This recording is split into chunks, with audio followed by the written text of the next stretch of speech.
Hello, everyone. Do you have any idea what it's like, year after year, to talk about the war in your country of birth, where your parents still live, where your old school is at, where your grandparents are buried, on your birthday? I'm sure there are statistically plenty of people out there in the world who lost a loved one on their birthday or had some other tragedy happen on their birthday. You guys probably dig me because today is my birthday and it's also a third-year anniversary of the war in Ukraine, which for some reason people seem to forget was started unprovoked. To those who say stop killing Russian-speaking population in Ukraine, nobody was doing that.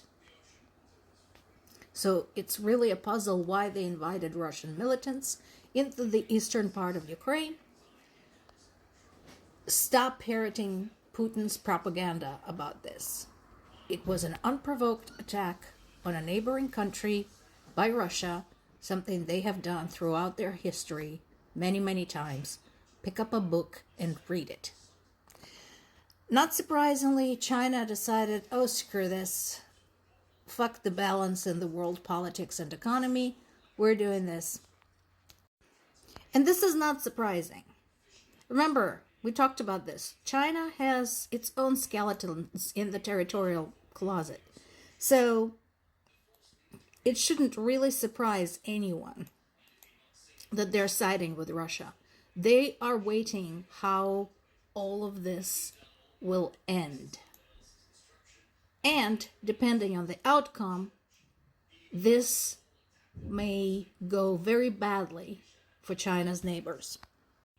Interestingly, Steve Witkoff, U.S. Special Envoy to the Middle East, does acknowledge that Russia is the culprit, but they're saying they were provoked. No, they weren't. A provocation is when somebody actually fires on you. Anything else before that can be resolved through diplomacy.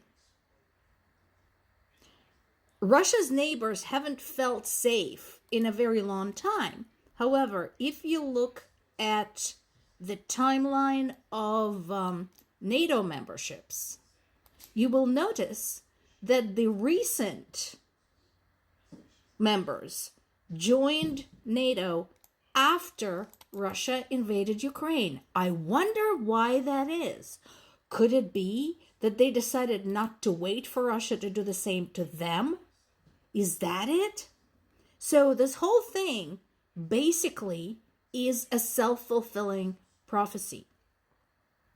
Russia customarily engages in the bullying of its neighbors. The neighbors ask for help externally.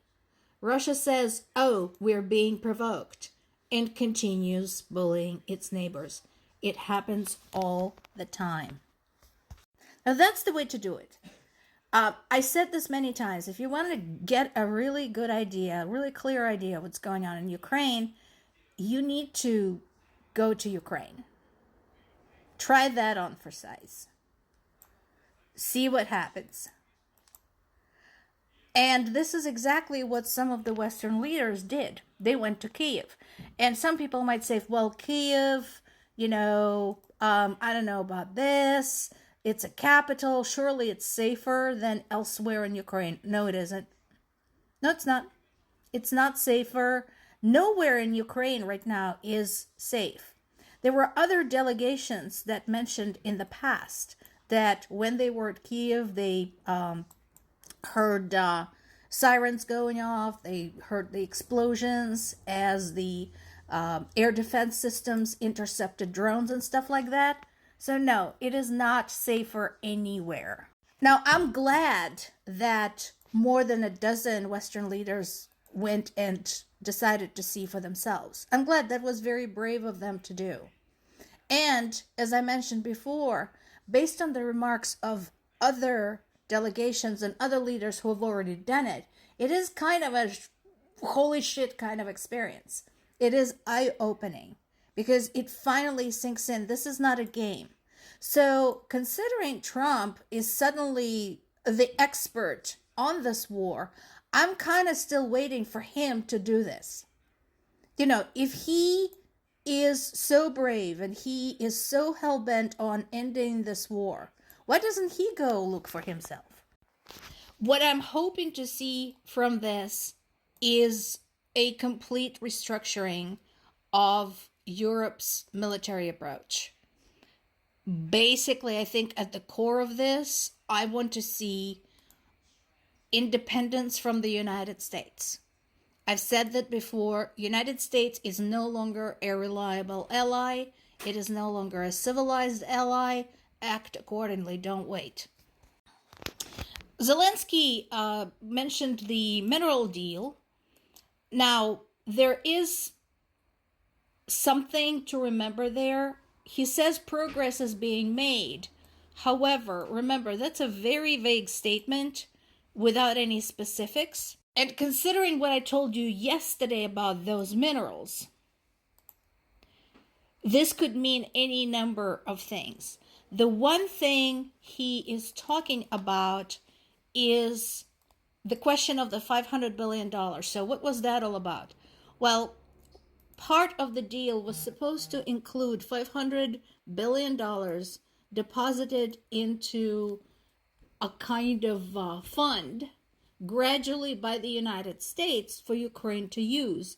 But U.S. would hold the purse strings to that and rigidly control any and all expenditures drawn on that fund.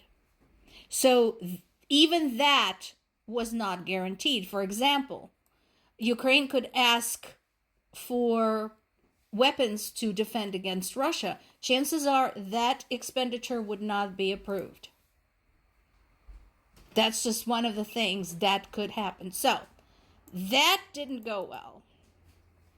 What he's insisting on is guarantee of safety and security with the specific plan, point by point, as to how it will be carried out. And he is right to do so. Finally, there is a big summary on NPR. You can listen to it or you can read it as you wish, talking about the various major points to keep an eye on as this whole thing unfolds. It talks about the impact on the civilians, talking about air raids, drone attacks, ballistic missile attacks becoming part of people's lives. I can personally confirm this because just now when I talked to my parents because they wanted to wish me a happy birthday, we had to wrap up quickly because another siren had sounded off. One of the things that Ukraine had come up with to provide the safety of its civilians, at least a relative safety, is a set of applications, something you can download on your phone to keep an eye on the situation in the skies. There are two sets of alarms for them. One is a local, one is a national. So they can see what's going on overall in the country and is there anything from the national level heading for the specific location. And they also can look at any kind of alerts in the area. The article talks about Trump's participation and the Ukrainian stance on it. Basically, yes, Ukrainian people want this war to end, but they don't want to hand the victory over to Russia. People in the occupied territories don't want to live under Russia because we already know what happens to foreign nationals living under Russia. It's not pretty. Needless to say, the ongoing love affair between Trump and Putin is not making anybody feel warm and fuzzy. And there is the European position, the ongoing discussion with the UK, talking about potentially sending troops to Ukraine. For people who are wondering why we should intervene, again, I encourage you to read your own history, how you won the Revolutionary War. I encourage you to read the history of the world, World War I, World War II, and any other situation when it was the United States that needed help.